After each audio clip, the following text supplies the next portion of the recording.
When we die, our soul departs from our body. And the soul goes on a journey that has many stages to it. And for the beginning of this khutbah, I want to focus on one stage of the journey of this soul. And that is when the soul descends into the grave to be reunited with our bodies. And when the soul is coming down, it witnesses the janazah, the funeral. And your body is laying there on the ground, wrapped up, getting ready to be buried. And you're descending and you're seeing this, and you're hearing it, you're experiencing it. And when the people then take your body and place it in the grave, your soul descends in there, into the grave, to be reunited with your body. And then your loved ones, your friends who were there at your janazah, they will start shoveling dirt, start picking up dirt with their hands and placing it in the grave, throwing it on top of you, and you will feel it fall on top of you. And they will do this until you are completely covered up. And you will be there in the grave, covered up, and you will have consciousness. You will be alive. Not physically, obviously, but your soul will experience this. And then after your family makes some du'as, and they say some nice, kind words about you, they'll walk away. They'll leave. And you will hear their footsteps, as the Prophet, peace and blessings be upon him, said, that you will hear their footsteps as they walk away.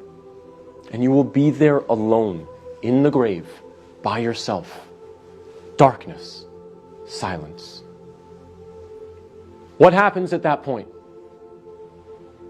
Two angels come to you, Munkar and Nakir. And they ask you three questions.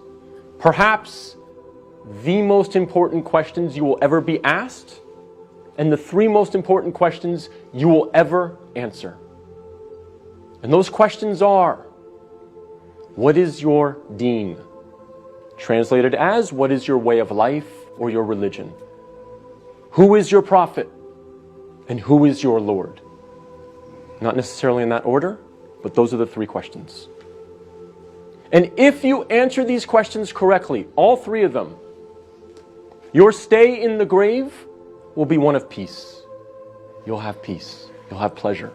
Until the day of judgment, when the horn is sounded, and you are raised up out of your grave. So during that time, if you answer these questions correctly, you will have peace. But if you don't answer these questions correctly, all three of them, your stay in the grave will be full of pain. So we must answer these questions correctly. But here's the problem. A lot of us say to ourselves at this point, I'm good because I'm a Muslim and I know the answers to these questions and I'll answer them correctly. This is a problem. This is called being overconfident. Because, as many of the scholars say, the answer is not given with your tongue.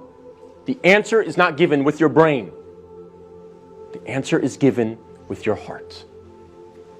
What is in your heart will come out at that moment. And so if you lived your life not praying, not striving to implement Islam, not striving to understand the Quran to the best of your ability, if you spent your life not really striving to be a Muslim, a true Muslim, trying to practice, then Islam really was not in your heart. So we have to make sure that we're striving, again, to the best of our ability. I'm not asking for perfection. I'm not asking for scholars. I'm not asking for you to be of the best character like the Prophet, peace be upon him, but we must strive for it. So that on that day, when these angels come to us and they ask us these questions, what is in our heart will naturally come forward. The answers, the correct answers will come forth. And not the answers of, I was striving for something other than the pleasure of Allah.